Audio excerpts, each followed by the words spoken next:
right, welcome into the Spurge, a later edition, normally a morning show with Thomas Andrews today, recapping everything from around the NFL.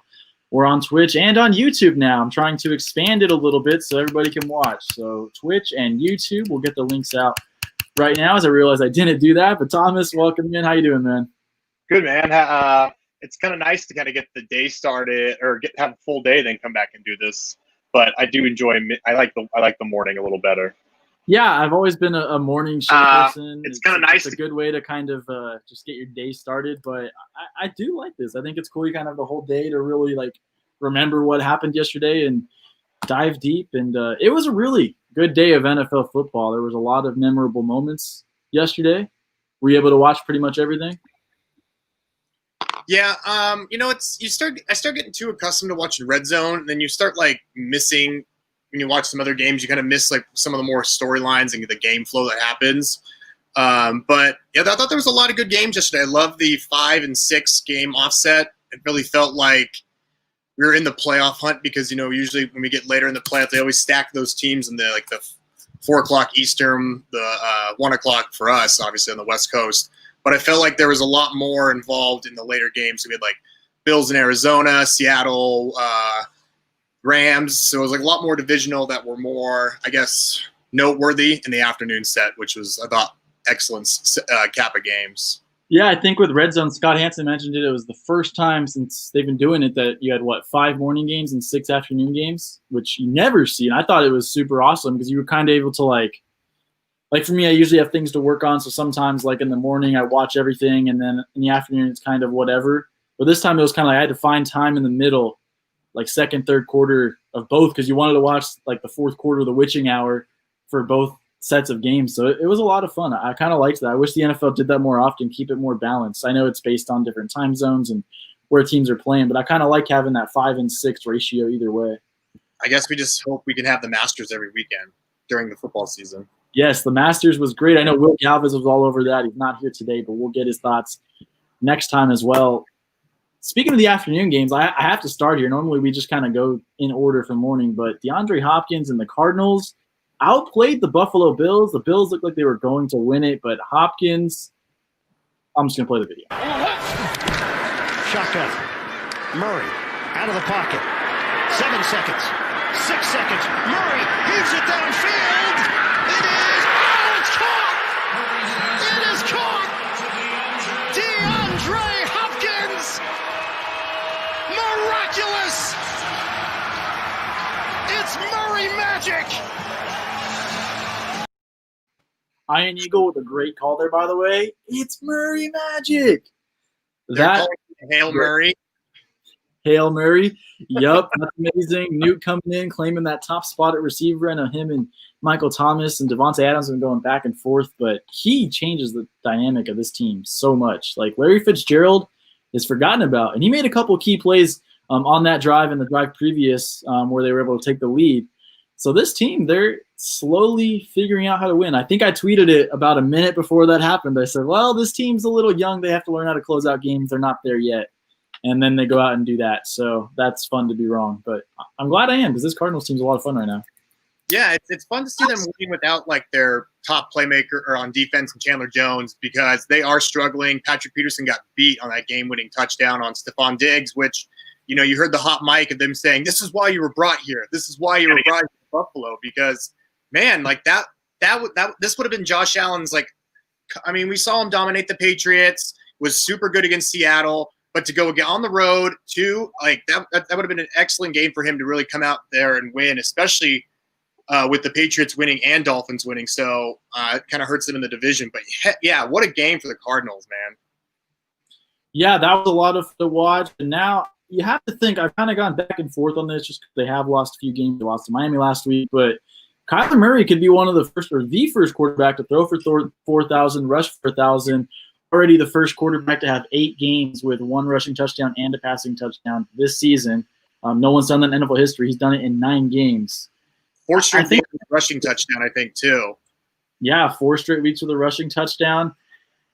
He's right there. Russell Wilson's kind of been choking a little bit. Mahomes is sneaking up. But Kyler Murray, if they can win that division, especially with how good the NFC West is, I think there's a real case to be made that he could win MVP this year.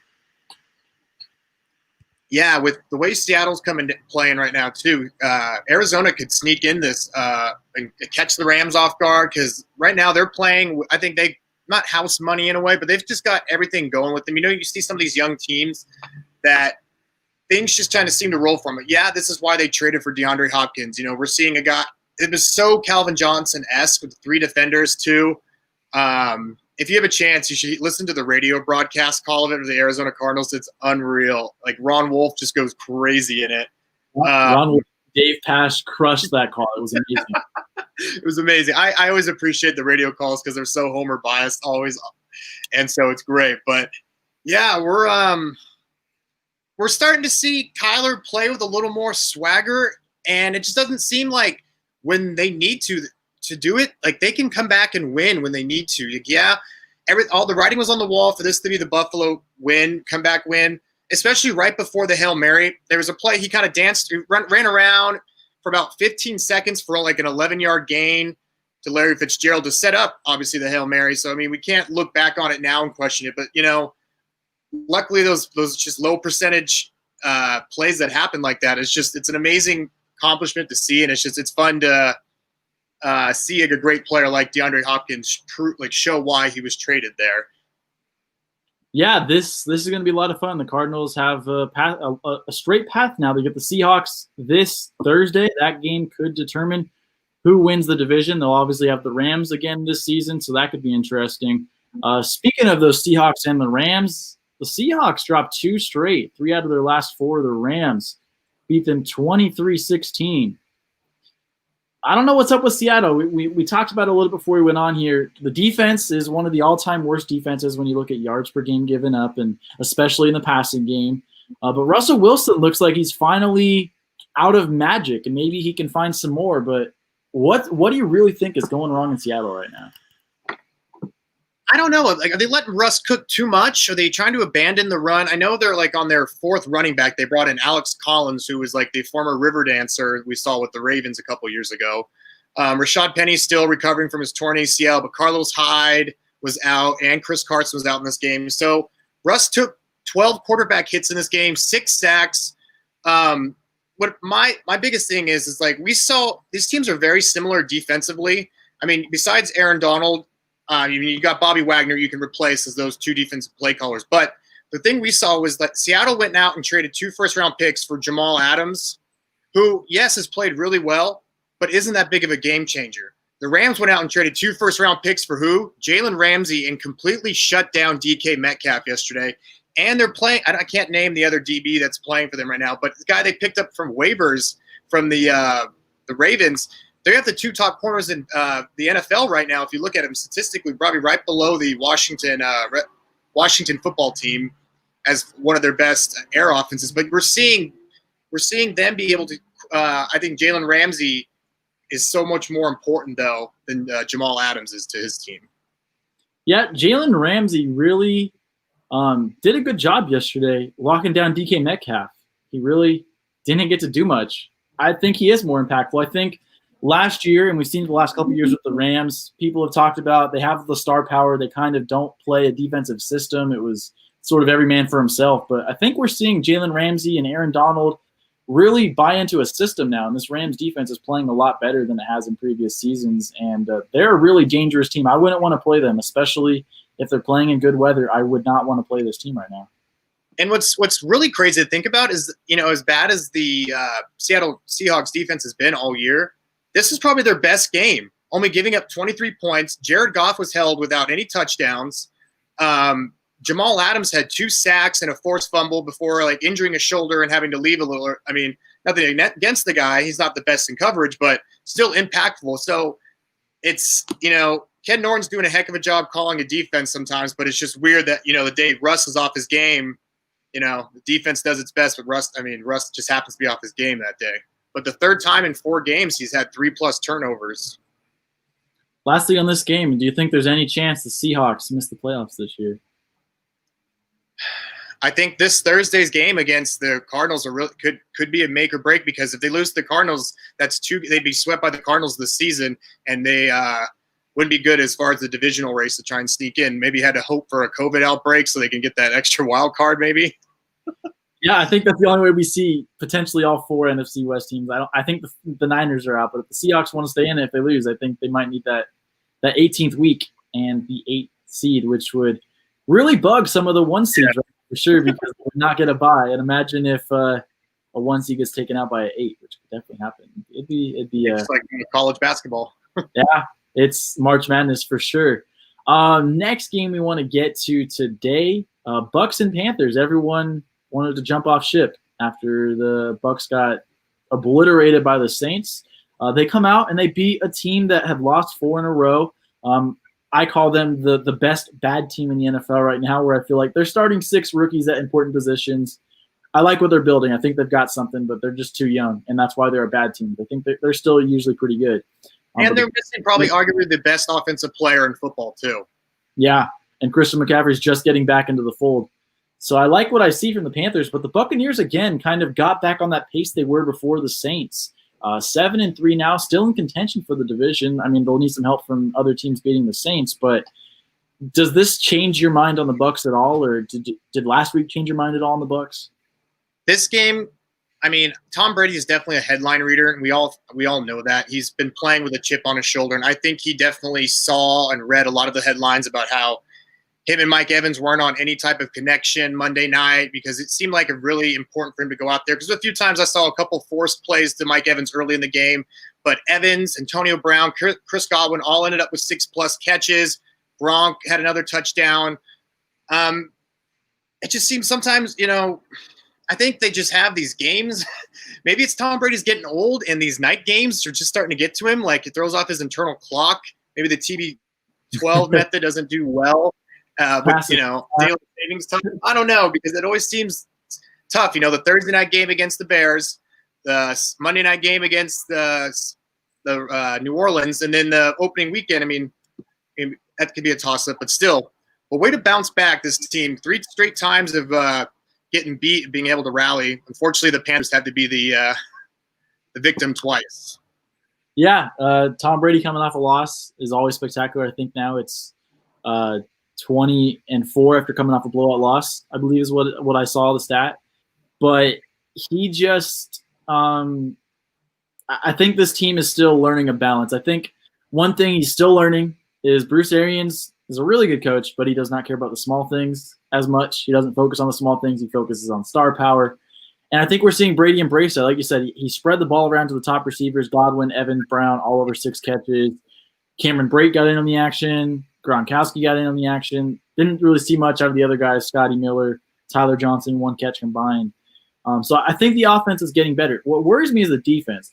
I think the last few weeks, the defense hasn't looked as good as it has since Week 11 last year. I think they're starting to have some chinks in the armor, and I'm not sure really what it is. It could be a little bit of the pass rush not being as effective recently, but I think that's something of concern, because for them to win consistently, they need a defense to kind of carry them, even if this offense can put up 30 points a game. The one thing I've seen Todd Bowles do dating back to his time with Arizona and Bruce Arians is like he is very schematic, very like Greg Williams, like throws a lot of weird defensive schemes in there. A few times in that game, I saw Ndamukong Suh drop back into coverage and then was juked out by Teddy Bridgewater on a first down run. Jason Pierre-Paul dropped back into coverage, picked off Teddy Bridgewater yesterday with his 7 fingers. I don't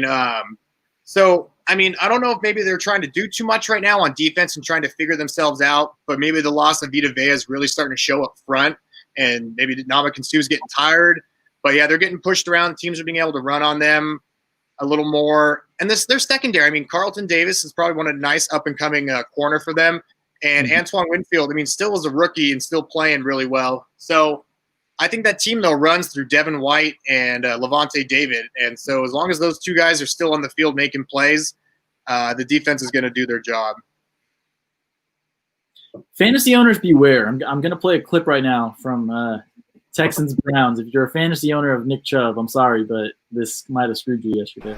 Coming on, Joe Judge. Here is Chubb going outside. One won't go out of bounds, and he does it, and he may go all the way. And he does. No flags are down, and Chubb, He ran out of bounds. goes out of bounds at the 1-yard line. Could have been 17-7. I don't think it makes much of a difference. No, but you know what he did right there? Yeah. He said, look, I'm not even taking a chance. I'm not even giving you an extra chance. I mean, I get it, but RIP Browns -4, or yeah, Browns -4. RIP to that. But you'd be up 17-7 with 50 seconds left. Do you really have no faith in your special teams and defense to be able to save that? Well, what's funny too is why not stay in bounds and keep the clock running at least then? Why do you got to run out of bounds if that was your whole thing? What is it with Georgia running backs and like this clock awareness at the end of games? But I don't know. I mean, you would have been up what 10 with 56 left. You know, I played with Chubb in one league that I'm already losing in, but then I played against him in a league I'm still in contention. So it was kind of nice that he did good, but not enough to beat me. So I'll take it. Good for the Browns. I mean, so weird as a game that started 40 minutes late still finished before 3 games that started before them. I think both teams just tried to run the ball and get the game over with. Because, I mean, if you stall before the game, I mean, we'll get to that New England downpour, but the Browns one looked like a monsoon, like inside the stadium, like as I think they're doing the national anthem. Yeah, Cleveland, definitely the weather is becoming a factor there. That was interesting how that all played out. And you just got Hanson, well, I guess this game's not getting kicked off. And you're like, all right, well, we'll see what happens in Cleveland. But it definitely played a role in the 10-7 game. They haven't had one thing. I have one note I got to pick on Scott Hanson for is during the Bucs broadcast of Rojo's 98-yard touchdown, he had said Tom Brady's never been a part of any 90-plus yard touchdown. He has a 99-yard touchdown pass to Wes Welker.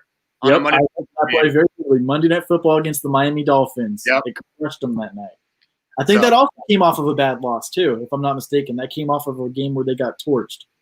Probably because there was a few of those years where like they were so good to make the playoffs but lose in that first round or something like that, and it just was frustrating. Wasted a few good years with Welker. Yeah, I remember Wade, Deion Branch again, and I remember that Deion Branch came back.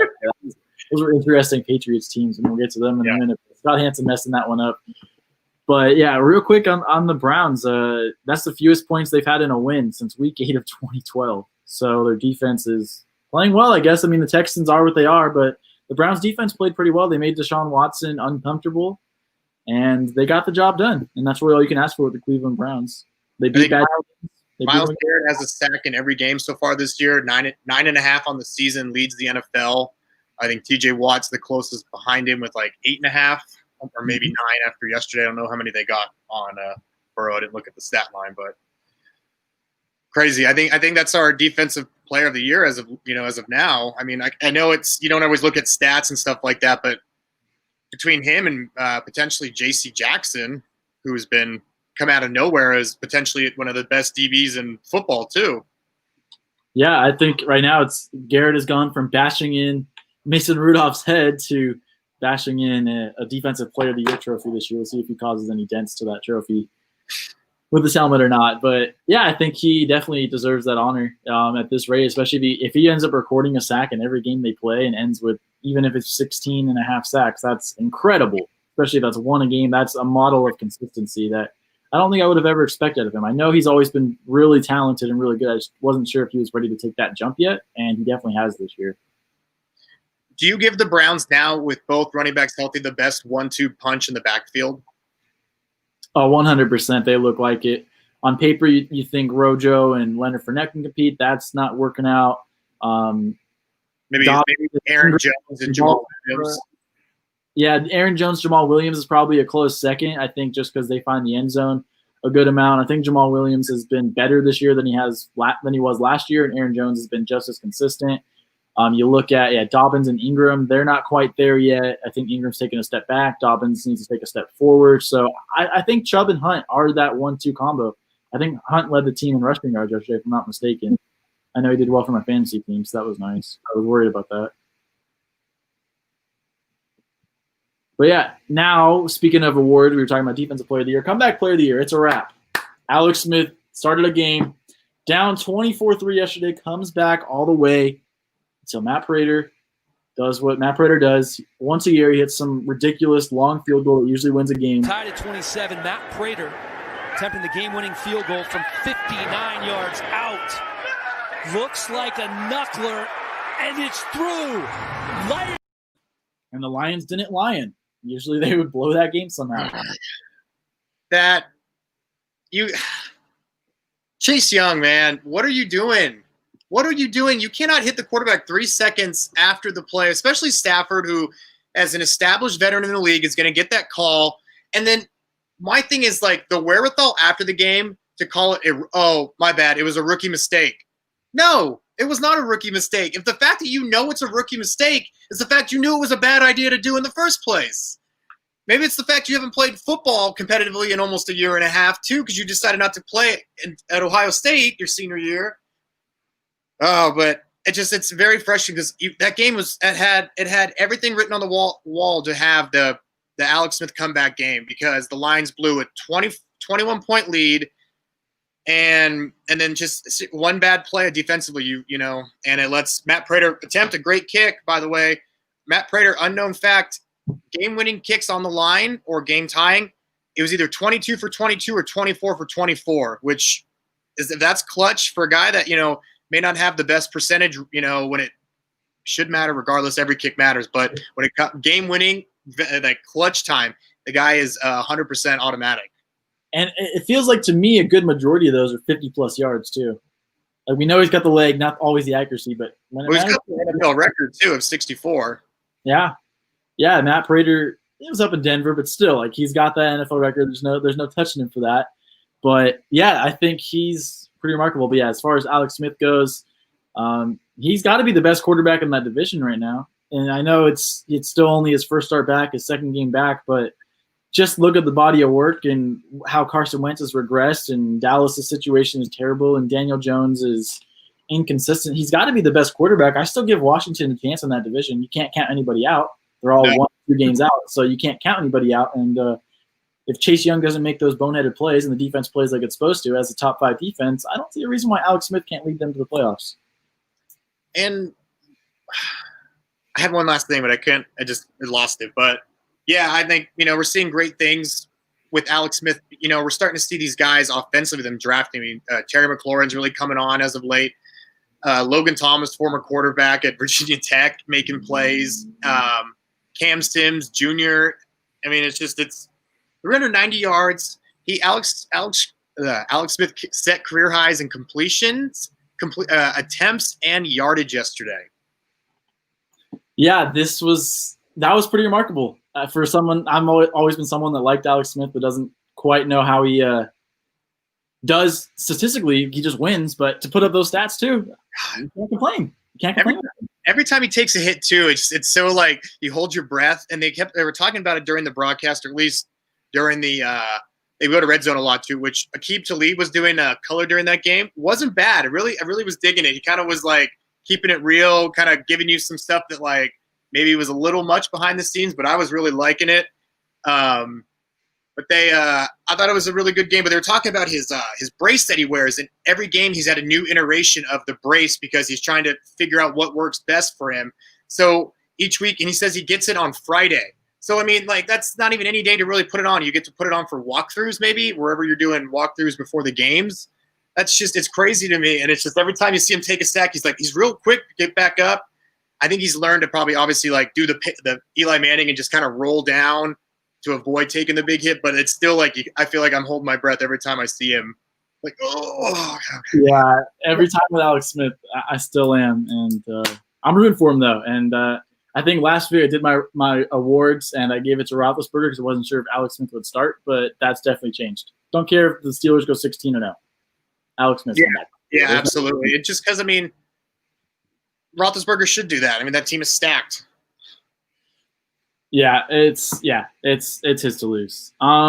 Moving forward now, we'll stay in the NFC least, the Eagles and the Giants. So the Giants win this game 27-17. They're now 3-5-1. Or excuse me, the Eagles are 3-5-1. The Giants are 3-7. The Eagles are still first place in this division, but the Giants, to me, I said this last week, the talk of Daniel Jones not being the guy, I think it's time to move off that. I know they have a chance at Lawrence, probably not anymore. They're going to win too many games, but this team's competitive. Joe Judge hasn't playing well. I think they're a few pieces away from being a team that can be in contention for this division for a while. I know the Cowboys should be better next year. The Eagles should be better next year. Washington could be better next year potentially as well. But I think the Giants are building something. I know the Joe Judge hired got knocked a lot, but just watching them play, they're never giving up. They're playing really good football right now. So I like them to win the NFC East at this point. I think if they can get some pieces, more pieces healthy. I mean, everyone forgets Saquon Barkley has been out the last 2 years essentially, and he's never got to play with Daniel Jones. And he's making great plays right now. Second straight week that he hasn't had any turnovers, which has been the big knock on him. I think with the veteran coaching staff on the offensive side, with Jason Garrett and Freddie Kitchens as his his quarterback coach there helping out, I think there's just a lot of guys that are in his ear helping him finally, and the pieces are starting to connect a little more, and they're really starting to get his legs more involved. He set the Giants record for rushing with, I think, over 160 yards on the ground for a quarterback, which is unreal. And Daniel Jones has been the fastest quarterback so far in the NFL, which, everyone keeps saying he's just a dorkier, younger-looking Eli. The guy can run, and he's making plays right now. And Wayne Gallman and Alfred Morris, who, throw back to 2012 with Robert Griffin III, offensive guy coming in the league. They're making plays in the backfield, and it's really showing. Defense is playing steady. Their key free agent signing in Bradbury from the Panthers is really being a stud shutdown guy, and Blake Martinez is just all over the field making tackles. The G-men are alive right now and playing really well. Yeah, right there. 3-5-1 are the Eagles. They're 3-7, so they're a half game out, I believe, is the math there, if I'm correct.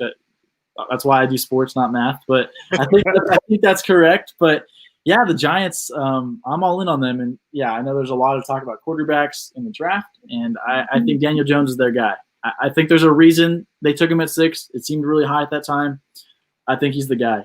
I'm not ready to give up on him because I think the situation there from front office down is getting better. It hasn't always been great the last decade or so since their last Super Bowl, but it's gotten better, I think. So I think they got the right pieces. Now you get Saquon next year, keep building the defense, maybe get another weapon at wide receiver. Now you're talking about a team that could be a playoff team consistently.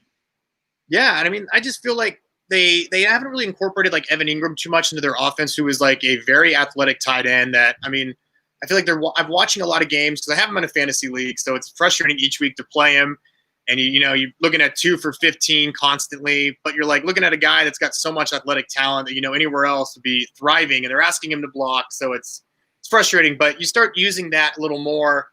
I just think, this team's got so much potential to grow, and in such a division this year, I don't see why not just go out if you're the Giants, just reach for it and go and take it, because no one else wants to take the division, and you were you were kind of, obviously Washington has been looked upon, but they started the season off hot, beating the Eagles. And so everyone laughed at the Giants starting, going, they haven't won a game up until, beating the Washington team. So I think this is their division to win now. Yeah, I think both teams right there have a chance. Obviously they all have a chance, but right now, if I was placing a bet, I think I would bet on the Giants. I like what the Washington football team's doing, but I think the Giants are playing the best overall football.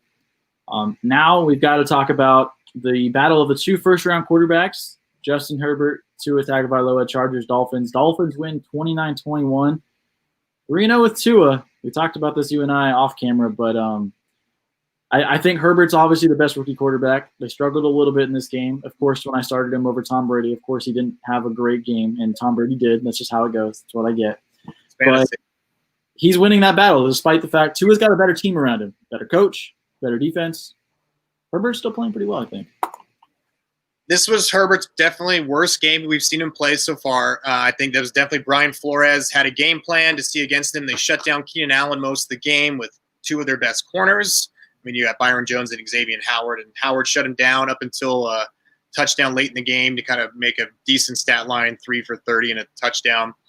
But Herbert struggled most of the game, and me and Will, I texted him during the game, and I talked about it multiple times on the show, but it was so weird. Like yesterday, it was like, what was their game plan? Was this supposed to be the Kalen Ballage revenge game? Because so many times early on downs, they're just pounding the ball right up the middle, and it was so I can't think, you saw it coming so easily, and that was it just was such a bad game plan in that aspect where it wasn't working. The play action wasn't working. Again, the offensive line struggled to make plays. And like I said, that touchdown to Keenan Allen made the score look like a 1-point game. It just wasn't. The block punt to start the game, and then one play later it was a touchdown. Tua, there's a few plays. He should have had 3 picks, maybe 2 at least, but Dolphins made better plays, like you said. I think right now Brian Flores has that team playing with a lot of juice, and I think that Week 17 matchup with the Bills could come down to who wins the division. Yeah, it's a 1-game difference now. Bills are 7-3, Dolphins are 6-3, and I do think both those teams are playoff teams. I'm not sure which one's going to win the division just yet. I think the Bills have a higher ceiling, but the way Miami's playing right now, they're off the charts. They'd be a scary team for a lot of different teams out there to play. If they were in as a wild card, if I were the Ravens, if I were not the Chiefs maybe, but the Steelers, I'd be a little bit worried about the Dolphins. And it's not because of Tua. I don't think he's like electric enough yet. But the way the team's playing, I think he's doing just a good enough job. He looks like Alex Smith to me right now. I think he's going to be better than that eventually, but right now he's just kind of managing the game, not making mistakes, learning how the speed of the NFL plays, and he's letting his team take care of the rest of the business. So I think this offense seems pretty good right now. They're scary. Mm-hmm. And it's, man, when he flips the hips and turns to the left and throws the ball, it does look pretty coming out his hands. And I mean, a few times yesterday he made some plays with his legs, and I think his hip is fully healed because a few times he had to wiggle out of some plays, and he made some plays with his feet, which we saw like he did in college. Yeah, I think they said it's pretty much. I think it's just been over a full year since he hurt his hip last year. Maybe it's just under a full year since he injured his hip. So it is good to see that he's kind of back and feeling back to his full athleticism, which he's never been a great mobile athlete anyways, but he's definitely more than capable of being able to make plays with his legs when he needs to. Next up, we've got 49ers and Saints. The Saints win 27-13. They're now 7-2 on the season. Drew Brees, though, that's the news out of that one. He came into the game with at least one cracked rib, the team has said, but he has suffered multiple broken ribs and a little bit of a lung issue now. They're not going to put him on the injured reserve, but can this team kind of stay afloat in that division with Jameis Winston now leading the way in New Orleans instead of Tampa Bay? They've taken down their hardest opponent they're going to face in the division in the Bucs twice. So we got the Falcons next week. We're playing a little better, but I assume Jameis Winston takes the helm now. I think we're going to see this team lean on one of the best offensive lines in football, and we'll see a lot of Alvin Kamara and a lot more play action. And we'll see Michael Thomas, I think, really come on down this last stretch now as he finally gets his football legs underneath him. Yeah, I think the Saints team will still be fine. I think Jameis Winston now has his chance to be Teddy Bridgewater this year, go earn himself a starting job somewhere else. I know he thinks he could potentially be the quarterback there, and maybe he will be the starting quarterback there next year. I think Brees is looking like he's going to retire after this year. So maybe this is his chance to earn that starting job. I know Sean Payton likes Taysom Hill. I'm not sold on Taysom Hill being a starting quarterback. I know Payton mentions it every once in a while. I'm not sold on that. I think he needs to be the guy for them. We didn't see, the last 2 weeks, Taysom Hill stuff has worked. Today was the first 5 weeks of the NFL where it didn't work. And so I just think, I don't think the 2 quarterback system is going to work as well as it does with Drew Brees as it will with Jameis Winston. Mm-hmm. And if he wants to do out there and do it, I think he's going to do it regardless, but I think it might hinder this team offensively by taking Jameis out because I just think he's a guy we've seen that he gets better as the game goes on. And if you start taking him out and doing all those different things, it could throw off his flow. Yeah, I think the Taysom Hill stuff works better like it did the last 2 weeks when you're not lining him up at quarterback. It's not that he's not a quarterback, but he's on the field as the second quarterback or as a tight end or a running back. That's when he's effective. He's actually getting better and better at route running. He's getting better at being in diversion. That's the Taysom Hill package that works. But putting him in at quarterback disrupts a lot of flow, especially with a guy like Jameis Winston who has to get in a rhythm. I don't think you can just say, oh, yep, Taysom Hill's going to play, however many plays at quarterback, 5-6 plays a game. That just throws a lot of quarterbacks off. I don't think it would work with Jameis Winston. Putting him in at tight end every once in a while, sure. I got nothing wrong with that. You put him on the field, defenses are going to look at him because they know the ball is going to him. Or something, along those lines as a decoy, yeah. But none of this, I just don't think you put him in there for these read option passes. Too many of those a game, it just throws off the flow. Yeah, no, I agree. And kind of to wrap it up here now, last game, Ravens-Patriots last night. What are we going to call this now? Stormgate? Patriots win 23-17. Big storm at the end. Kind of comes out of nowhere. Bill Belichick is a master and a wizard. Obviously, he's the mastermind behind it. But limits Lamar Jackson. And this is their first time in 32 games that they scored fewer than 20 points. So the Patriots have an answer for those young quarterbacks. Let's see what happens. Yeah, I just think we saw the better savvy coaching, like the veteran coaching more of Belichick in this game. Just because, the Ravens had every opportunity to win this game, and just a few, miscues. The muffed snap in the rain, where of course, the monsoon decides to chum it, the hardest of the game when the Ravens are going for their win, which, maybe for once the Patriots caught a break in that aspect. But yeah, that fumble thing, they're both teams are battling the elements. You got to make that play. If you're, Skura was a Pro Bowl center for them 2 years ago. David Andrews isn't making that play to Cam Newton. So, what does he say? And Batman Begins, always mind your surroundings. Yeah, that's what the Patriots did, man. They took care of the ball better than that. Than the Ravens. Jacoby Myers, that heck of a game for the guy. Hell of a throw before halftime. Caught the Ravens off guard. And I don't want to hear about the Ravens with all their injury woes they have on defense. This guy's out. This guy's out. Patriots had 7 guys opt out due to COVID.